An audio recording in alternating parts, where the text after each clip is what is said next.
오늘은 열왕기상 18장 41절 이하의 말씀을 통해서 엘리야의 기도의 열쇠라고 하는 제목으로 우리가 은혜를 나누고자 합니다. 하나님의 은혜가 모두 위에 충만히 마시길 주의 이름으로 축원합니다. 우리 옆 사람을 보면서 인사 한번 하시길 원합니다. 기도로 인생을 승리합시다. 기도로 인생을 승리합시다. 잘하셨어요. 성경 유물 가운데 오늘 엘리야는 구약 시대의 모세와 함께 아주 대표적인 귀한 인물입니다. 이 엘리야는 구약 시대에 이제 굉장히 많은 이적을 행하였을 뿐만 아니라 그의 인생 마지막에 보면은 죽음을 보지 않고 하늘로 올라간 것으로 아주 유명한 또 그런 인물입니다. 하지만 성경에 이 엘리야를 특별한 사람이다 이렇게 이야기는 하지는 않습니다. 야고보서 5장 17절에 기록이 되어 있습니다마는 우리와 성정이 같다 이렇게 기록이 되어 있어요. 이 말은 뭐냐면 보통 사람이라는 말이에요. 다만 이 엘리야가 어떤 사람이냐면은 어떤 경우에도 흔들리지 않고 또 어떤 경우에도 좌절하지 않았던 믿음이 있었던 사람이에요. 그러므로 중요한 사실은 엘리야는 이 믿음을 기반으로 해서 아주 강력한 영적 무기를 가지고 소유하게 되었던 그런 사람이에요. 그것으로 인해서 엘리야는 별명 하나를 얻게 되었죠. 그 별명이 뭐냐면 하늘 문을 여는 사람이다는 그런 별명을 갖게 되었어요. 그래서 엘리야가 바알 선지자 450명과의 기도의 대결에서 하나님께서 하늘 문을 열게 하셔서 불을 내리게 하셨고 또 3년 6개월 동안 비가 내리지 않았었던 꽉 닫힌 하늘문을 열게 하셔서 그래서 비를 아주 큰 비를 내리게 해주셨어요. 그래서 그의 별명이 하늘문을 여는 사람이다. 근데 그 열쇠가 뭐냐면 기도의 열쇠예요. 그래서 이 시간 살펴보고자 하는 것은 도대체 엘리야의 기도의 열쇠의 특징이 뭘까? 그것에 대해서 우리가 한번 살펴보면서 은혜를 나누는 시간이 되었으면 좋겠다 하는 그런 생각입니다. 이를 위해서 먼저 엘리야가 살았던 시대에 대해서 잠시 먼저 살펴보면 이렇습니다. 엘리야가 살았던 당시는 북왕국 이스라엘 시대가 되겠지요. 원래 이스라엘은 통합왕국이었어요. 그런데 이 이스라엘은 솔로몬 이후에는 분열왕국이 되었어요. 그리고 난 다음에 북이스라엘에 아합이라고 하는 왕이 다스렸던 시기에 그때에 이제 엘리야가 선지자로 사명을 감당하게 되었죠. 그런데 북이스라엘의 왕은 거의가 다 불신앙적이에요. 그리고 거의가 다 악한 그런 이제 일들을 행하게 되었죠. 그 중에 최악이 누구냐면 아합 왕이에요. 거기에 일조를 감당했던 사람이 누구냐면 아합의 아내죠. 그 아합의 아내가 누구냐면 이세벨입니다. 이세벨은 이스라엘의 사람이 아니고 이방 시돈 비닉의 공주 출신입니다. 결혼을 할 때 뭘 가지고 들어왔냐면 바알 신을 가지고 오고 아세라 신을 가지고 오고 갖가지 우상을 다 가지고 들어와서 이 왕궁에다가 그냥 보이는 것 보이지 않는 것 모든 곳에다가 우상을 다 만들어 놨어요. 그리고 그것을 유지하려고 우상 선지자의 양성소까지 다 마련을 해놨어요. 그러고 보니까 우상 선지자들이 많아지니까 나중에는 하나님 선지자들을 다 핍박하고 또 나중에는 몰살을 시키는 그런 일들을 벌리게 되는 사람이 누구냐면 아합 왕하고 또 이세벨 왕비죠. 이러다 보니까는 백성들이 야, 이게 하나님 믿으면은 우리에게 불이익이 오는구나. 이 우상을 섬겨야 되겠구나. 백성들이 다 그런 생각을 갖게 됐어요.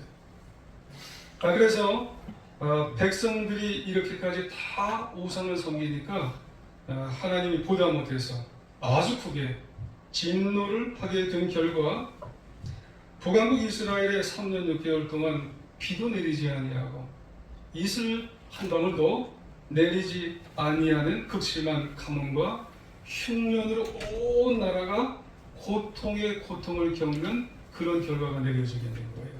그래서 그런 결과가 나오게 되었던 거지요. 그런 상황에서 하나님께서 엘리야 선지자를 아합에게 보내셨고 갈멜산에서 바알 선지자 450명과 기도 결투를 벌이게 하셨고 그 여세를 몰아서 엘리야는 하나님께 비가 내리도록 한청한 기도의 결과 마침내 기도 응답을 받아서 아주 큰 비를 이제 경험하는 놀라운 기도의 결과 기적을 이제 체험하게 되었다고 하는 그런 말씀이죠. 여러분 앞서 우리가 같이 말씀을 나누었듯이 우리는 보통 엘리야 같은 인물을 보면서 그런 생각을 할 수가 있어요. 엘리야니까 이제 바알 선지자 450명과 싸워서 이길 수 있었던 거 아니냐, 기도해서 이길 수 있었던 거 아니냐, 우리 그렇게 생각할 수가 있을 수 있어요. 그리고 엘리야니까 기도하니까 하늘에서 비가 내리는 거 아니냐, 엘리야니까 당연히 그럴 수가 있는 거 아니냐, 우리는 그렇게 생각을 할 수가 있는 거예요. 엘리야 같이 위대한 인물이니까 할 수가 있는 거 아닙니까? 그렇게 우리는 생각할 수 있는 거예요. 하지만 여러분, 우리가 그렇게 선을 그어놓을 필요는 없는 거예요. 왜냐하면 성경은 분명히 야고보서 5장 17절에서 뭐라고 말씀했다고 했나요? 우리와 성전이 같다는 거예요. 엘리야는 보통 사람이에요. 여러분 무슨 슈퍼맨이 아니라는 거예요. 아주 평범하고 아주 연약한 사람이었다고 하는 그런 말씀이에요. 엄청난 기적을 행한 것도 사실이지만 너무너무나 연약하고 너무너무나 정말 이제 부족한 사람이 엘리야예요. 이세벨의 협박을 받고는 무서워하여서 도망을 치다가 결국 로뎀나무 아래에서 하나님 앞에 뭐라고 했냐면 내 생명 거두어 주옵소서. 이랬던 연약한 사람, 이 사람이 바로 엘리야예요. 그렇다면 이런 엘리야가 어떻게 그 모든 연약함과 절망스러움을 잘 극복하고 결국에는 하나님의 이런 놀라운 결과를, 역사하심을 경험할 수 있었겠느냐? 어떻게 도대체 어떤 과정을 겪었고 무엇을 도대체 강조하였기 때문에 엘리야가 도대체 우리와 성정이 똑같고 보통 사람이고 연약한 사람인데 어떻게 이런 하나님의 크신 역사하심을 경험할 수가 있었겠느냐, 이게 우리는 궁금한 거예요. 여러분, 엘리야가 강조한 게 있어요. 그게 뭐냐면 크게는 하나는 뭐냐면 재단 회복이에요. 요즘 말로 하면 예배 회복입니다. 열왕기상 18장 30절에 보면은 오늘 본문은 41절이지만 그 앞으로 쭉 가시면 30절에 보면은 이런 말씀이 있어요. 엘리야가 모든 백성을 향하여 이르되 내게로 가까이 오라. 백성이 다 그에게 가까이 가매 그가 무너진 여호와의 제단을 수축하되라고 말씀을 합니다. 무너진 제단을 수축하다고 하는 그런 말씀이 나와요. 그렇죠. 지금 엘리야는요, 온 백성에게 지금 선포 형식으로 말하고 있어요. 부서진 여호와 하나님의 제단을 수축합시다. 여호와의 제단을 회복합시다 라고 그렇게 이야기하고 있어요. 다른 방법이 없기 때문에 그런 거예요. 이것은 오로지 하나님께 가까이 갑시다, 요즘 말로 하면 뭘 회복하자는 말이에요? 예배 회복입니다. 그렇죠? 이스라엘 백성들에게 신앙의 근본을 회복하자. 이 얘기를 지금 하고 있는 거예요. 이걸 강조하는 거예요. 제단 회복, 예배 회복, 이것이 가장 근본인 것을 이 엘리야가 강조하고 있는 거고 선포하고 있는 거예요. 지금 엘리야는요, 온 이스라엘 백성 앞에서 위대한 어떤 선지자의 하나님의 종으로서의 모습으로 나타나고 있는 게 아니에요. 단지 강조하고 있는 것은 하나님의 제단을 회복합시다. 예배를 회복합시다. 제단을 수축합시다. 이거를 지금 강조하고 있는 거예요. 그래서 오늘 열왕기상 18장 32절, 30절 뒷부분에 나오죠. 거기서 뭐라고 얘기하냐면 그가 여호와의 이름을 의지하여 그 돌로 제단을 쌓고 제단을 돌아가며 곡식종자 두세 알을 둘 만한 도랑을 만들고 그 제단 위에다가 나무를 벌리고 송아지 각을 떠서 그리고 그 위에 놓고 통 넷을 물을 채워서 그 위에 세 번을 이제 갖다가 부은 거예요. 그게 얼마나 그 송아지 각을 뜬 것이 물이 얼마나 흥건하게 되겠어요.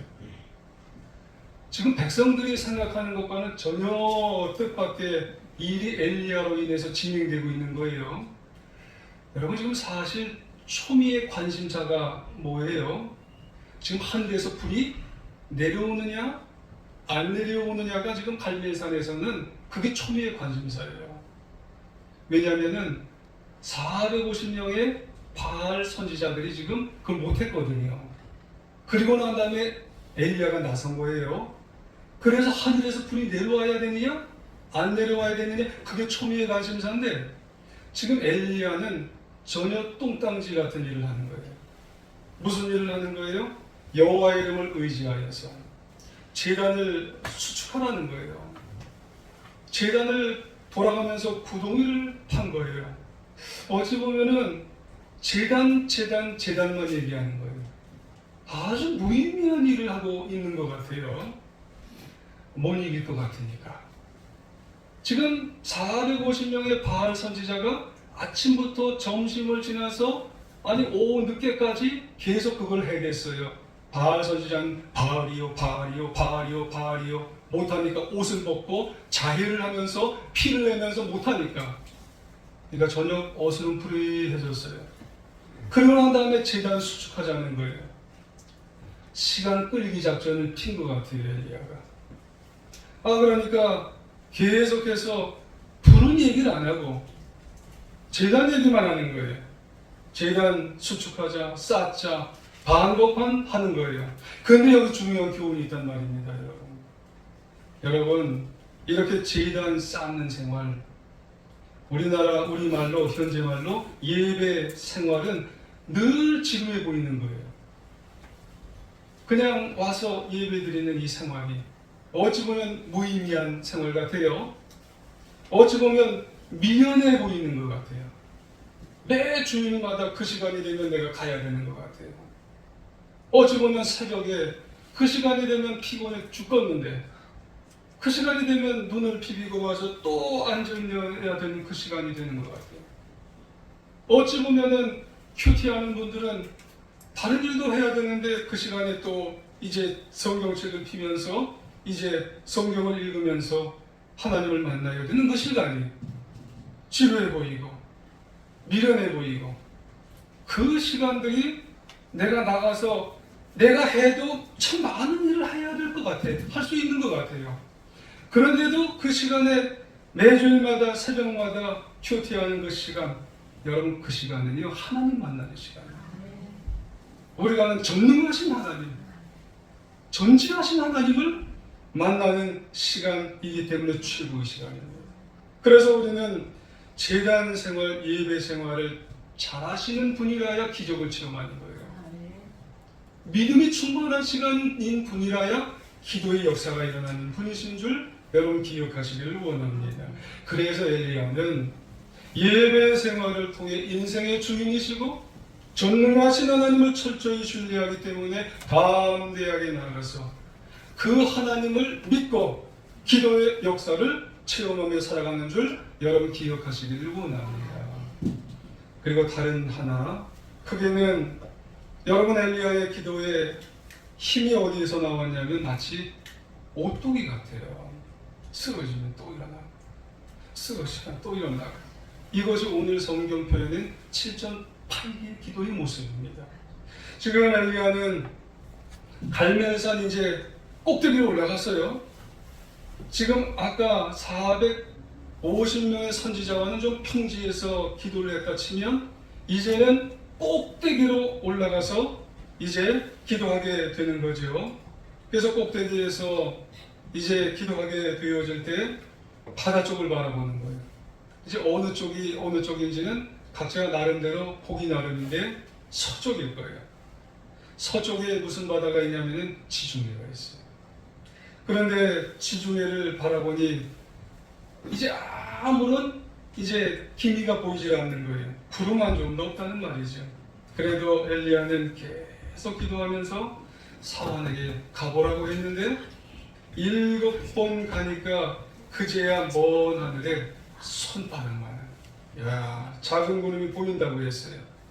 그 사환의 말을 듣고 엘리야는 또 기도를 하여서 결국 응답을 받고 큰 비가 내리게 되었다는 말이지요.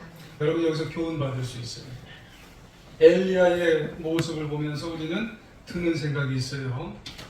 엘리야 역시 여러 번의 어려움을 겪었구나. 그리고 그때마다 하나님께 뭘 한 분이냐면 기도한 분이에요. 한 번 기도로 척척 이루어진 분이 아니라는 말씀이에요. 처절한 영적 그 기도 전쟁을 하면서 그리고 승리한 분이라는 거예요. 여러분 그것이 우리에게 소망이 있는 거예요. 여러분 우리 한 번 기도해서 금방 이루시는 분이 몇 번이나 되겠어요. 그럼 엘리야를 통해서 우리가 할 수 있는 것은 기도의 처절한 영적 전쟁을 우리가 할 수 있어서 결국 우리도 승리해야 되겠구나. 여러분 오늘 본문 앞부분에 보면 엘리야가 아이 한 명을 살리잖아요. 근데 그 아이를 한 번에 살렸나요? 아니에요. 3번에 살렸어요. 엘리야 같은 이런 영적인 거장도 한 번이 아니라 2번, 3번을 통해서 아이를 살리는 거예요. 그러고 보면 성경 인물들이나 우리도 마찬가지예요. 누구에게나 다 인생을 살아가다 보면 장애물이 있어요. 고통이 있고 어려움이 있고 고난이 있고 이런 거 없는 사람이 어디 있어요? 그때마다 한 번 기도로 쉽게 응답되질 않습니다. 엘리야처럼 7.8리 대저 의인은 7번 넘어질지라도 다시 일어난답니다. 할렐루야. 기도하고 또 기도하고 그리고 또 기도하고 안 그러면 또 기도하고 이런 사실을 할 때 기도할 때 여러분 그 기도가 여러분 그리고 살아계신 하나님의 역사를 경험하면서 인생을 승리로 기도로 우리가 나아가 여러분 인생의 승리자로 꿋꿋이 서가게 되는 줄 여러분 기억하시기를 원합니다. 그렇다면 이런 엘리야의 7.8기의 기도에 여러분 특징이 있음을 알아야 돼요. 여러분 거기에 특징이 있는데 첫 번째로 엘리야의 7.8기의 기도의 그 특징은 뭐냐? 믿음의 기도였습니다. 여러분 믿음이 있으니까 여러분 한 번 안 되면 2번, 2번 안 되면 3번, 7번까지 가는 거예요. 사실 지금 하늘은 아주 쨍쨍 맑습니다. 지난 3년 6개월 동안 비가 한 번도 안 왔어요. 온 적이 없어요. 그런데도 엘리야는 큰 비가 올 것을 선포를 했어요. 그 이유는 뭐냐면 믿음 때문에 그래요. 여러분 열왕기상 18장 1절에 보면 하나님께서 엘리야에게 말씀하셨어요. 비가 지면에 내릴 것이라고. 이게 믿음이에요. 그러니까 엘리야가 이 확고한 말씀의 믿음을 통해서 전혀 의심하지 않고 뭐 하는 사람이 되었어요? 기도하는 사람이 되는 것입니다. 그렇습니다. 엘리야는 하나님의 말씀하신 것에 대해서 응답해 주실 것에 대해 의심하지 않고 엘리야는 확고한 믿음으로 전능하신 하나님 앞에 나아가서 여러분 기도하는 사람이 된 것을요. 그러므로 알 수 있는 것은 엘리야의 기도가 대단한 것은 이 믿음. 여러분 믿음을 가지고 계속해서 나가서 기도했기 때문에 그런 줄 믿습니다.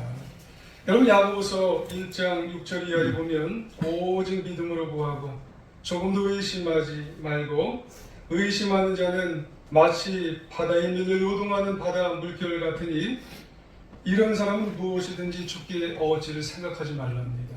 여러분 의심하는 자는 기도하면서도 의심하는 자는 기도하나 마나가 된답니다. 여러분 우리가 기도할 때마다 그 기도에 대해서 의심이 없이 꼭 하나님께서 이루어 주실 줄 믿고 기도하는 하나님의 자녀가 되어야 할 줄 믿습니다. 지금 엘리야는 현실적으로 보면 비가 온다는 게 전혀 불가능하죠. 하지만 엘리야는 믿음의 눈으로 바라보고 믿음의 귀로 듣고 그래서 기도하면서 나아갈 때에 하나님의 놀라운 일들을 경험하게 되었는 줄 여러분 기억하시길 바랍니다. 그리고 두 번째로 엘리야의 기도의 열쇠의 특징이 뭐냐면 겸손의 기도였어요. 여러분 우리가 엘리야가 얼마나 하나님께 겸손하게 엎드려 기도했는지 우리가 그 기도의 자세를 우리가 배워야 되는 것입니다. 42장 이 42절 중반절에 보면은요 갈멜산 꼭대기로 올라가서 땅에 꿇어 엎드려 그의 얼굴을 무릎 사이에 놓고 이렇게 기도했대요. 제가 어젠가 이 본문을 이렇게 다시 한번 보면서 여기 나와서 한번 해봤어요. 무릎을 꿇고 이 머리를 무릎 사이에 넣고 한번 이렇게 해봤어요. 잘 되기는 되는데 오래 안 되더라고요. 무릎 사이에 넣고 기도를 이렇게 계속 좀 해보려고 그러니까 이게 허리서부터 어깨까지 좀 힘들어요. 여러분 이 엘리야는 기도할 때마다 손을 들고 기도했을 때도 있지만은 이 엘리야의 기도 자세가 이런 건가 봐요. 이게 항상 주 앞에서 겸손하게 엎드려서 기도하는 자세가 엘리야의 기도의 자세, 완전히 낮춘 거예요. 겸손한, 몸도 겸손하지만은 마음도 항상 겸손한 그런 자세로 엘리야의 기도의 자세였다. 기도 특징의 자세가 이런 겸손한 자세예요. 여러분 사실 엘리야가 지금 어떤 사람이에요? 지금 엘리야는요 450명의 그런 바알 선지자와 전투를 해서 영적 전투를 해서 지금 이겼어요. 그럼 지금 승리로 도취될 만하잖아요. 근데 승리에 도취 되어서 지금 가는 곳마다 이 엘리야에게 축하를 받을 만한 거예요. 방금 전에요. 지금 41절이니까 바로 전에 지금 하늘에서 비를 내리게 했던 그런 장본인이 누구냐면 엘리야예요. 그래서 눈에 띄는 곳마다 가서 엘리야 당신은 어떻게 그렇게 비를 내리게 하냐고 참 대단하시다고 그래서 칭찬받는 곳으로 이렇게 갈 만한 그런 사람이었지 않겠어요? 아마 저 같으면은 그렇게 놀라운 비를 내리게 했으면 사람들이 날 좀 어떻게 칭찬 안 해주나 해서 이쪽으로 가고 이해하시죠? 그렇게 비를 내면 저쪽으로 가고 그랬을 텐데 엘리야는 지금 그런 자세가 아니에요. 칭찬을 받지 않게 하기 위해서 어디로 가냐면 산 꼭대기로 가는 거예요. 아무도 안 보는 장소로 가서 오히려 갈멜산 구석에 가서 무릎을 꿇고 그리고 머리를 이 무릎 사이에 넣고 그리고 하나님 앞에 엎드리고 또 엎드려서 그래서 기도를 하게 되었다고 하는 그런 말씀이에요. 엘리야의 기도의 자세는 완전히 하나님 앞에 완전히 겸손하게 엎드렸어요. 이게 무슨 말이에요? 하나님 아니면 안 됩니다. 하나님 아니면 절대로 나의 모든 역사하심의 능력은 하나님 아니면 안 되게 되어 있습니다. 이 기도가 엘리야의 기도예요. 데오도로 HF에 그린 엘리야라고 하는 글에 이런 말이 있어요. 엘리야는 갈멜산의 대결에 임하는 사람들 앞에서 마치 거대한 거인처럼 능력 있는 사람으로 나타났습니다. 하지만 그가 그 대결에서 승리하고 난 다음에 기도하러 산 꼭대기로 올라갔을 때 그는 마치 하나님의 자기가 필요한 불쌍한 주인처럼 하나님 앞에 나아가 자신을 겸손히 자신을 낮추었던 것입니다. 그래서 그는 자신의 얼굴을 무릎 사이에 넣고 그리고 부끄러운 자처럼 하나님 앞에 기도를 하게 되었던 것입니다. 그랬던 거예요. 하나님 앞에 겸손하게 자신을 더 낮춘 그런 기도의 장본인이 누구냐면 이게 바로 엘리야예요. 그러니 하나님이 능력을 주실 수밖에요. 여러분, 하나님은요 교만한 사람을 싫어하세요. 성공하고 승리, 여러분 한 번 했다고 내가 어디 가서 나를 좀 누가 칭찬 안 해주나? 그러면은요 기도의 능력이 소멸돼요. 기도의 능력이 빠져나가는 거예요. 여러분, 엘리야는 달랐어요. 엘리야는 그가 한 번 기도 승리하고 만들어낸 것처럼 보인다 할지라도 이 모든 것은 하나님이 주셨기 때문에 엘리야는 또 다시 하나님 앞에 가서 또 무릎을 꿇고 머리를 무릎 사이에 넣고 하나님 아니면 안 됩니다. 하나님 또 능력을 주시옵소서. 그랬던 기도가 겸손의 기도였다고 하는 그런 말씀입니다. 여러분, 하나님은 이 겸손의 은혜, 이 은혜를 추구하는 사람에게 더 큰 기도의 능력을 주시는 줄 믿고 우리도 앞으로 남은 인생 여기까지 하나님 은혜를 베푸신 걸 우리가 체험했다면 더 바싹 하나님의 은혜를 우리가 달라고 겸손의 인생을 살아가는 하나님의 자녀들 되시기를 주의 이름으로 축원합니다. 그리고 마지막 세 번째로 엘리야의 기도의 특징은 역시나 간절했어요. 여러분, 끈질긴 기도가 엘리야의 기도의 특징인 줄 여러분 기억하시길 원합니다. 엘리야는요 사르밧과부 아들이 죽었을 때 어떻게 했어요? 간절했어요. 한 번, 두 번, 세 번 간절했어요. 여러분, 갈멜산에서 바알 선지자들 450명과 기도 전투를 했을 때 어때요? 간절했어요. 그리고 중요한 것은 이 간절함이요 끈질김으로 변했어요. 할렐루야.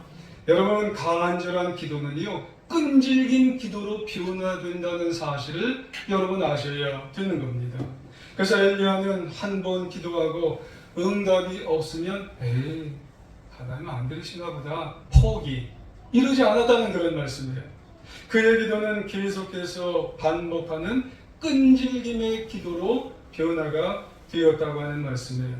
언제까지요? 응답하실 때까지 포기하지 않고 기도하며 나갔던 것이 이것이 엘리야가 우리에게 가르쳐주는 기도의 교훈이었다고 하는 말씀이에요. 그래서 결국 엘리야는 사환에게 7번까지 가라 이렇게 말씀을 하셨어요. 그래서 44절 뭐라고 말씀하세요?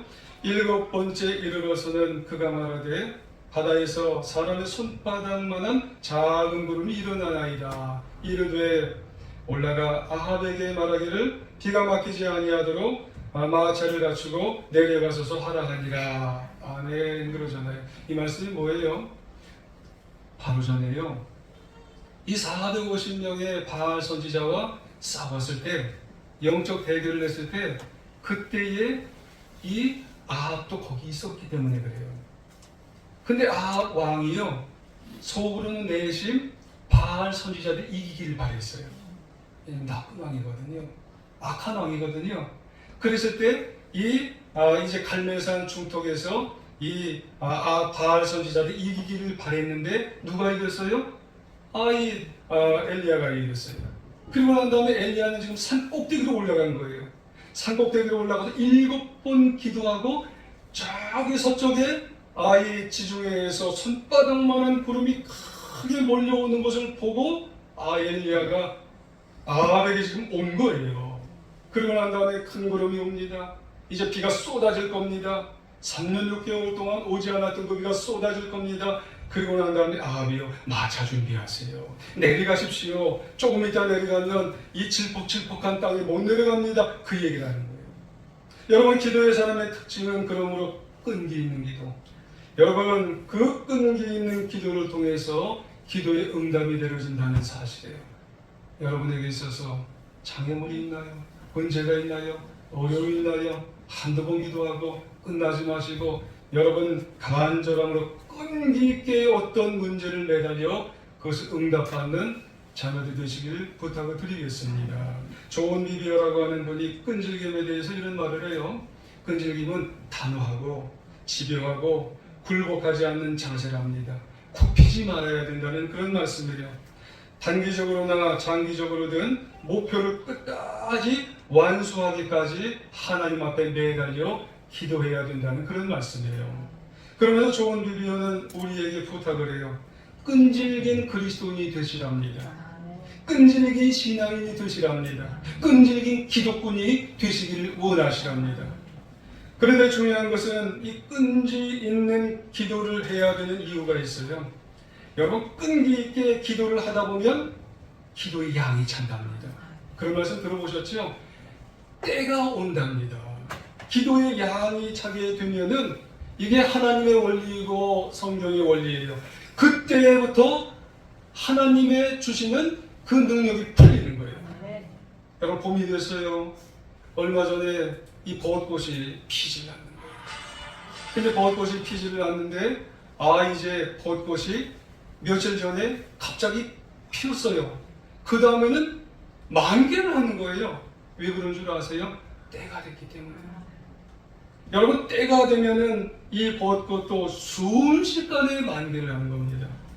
엘리야가 7번 끈기 있게 기도했을 때 그것이 양이 차고 때가 되니까 엄청난 기도를 통해서 엄청난 비를 몰려오게 된다는 그런 말씀이에요.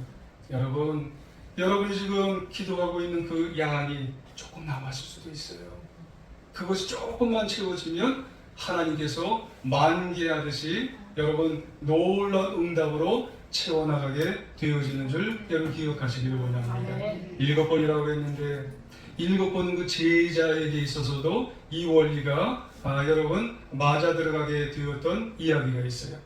여러분 엘리야의 제자가 누군가요? 엘리사지요.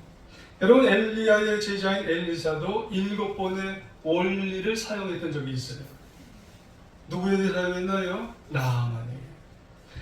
그렇습니다. 나병에 걸려 자신을 찾아온 나아만에게 요단강에 들어가서 몇 번 닦으라고 했어요. 7번 몸을 씻으라고 했던 적이 있어요.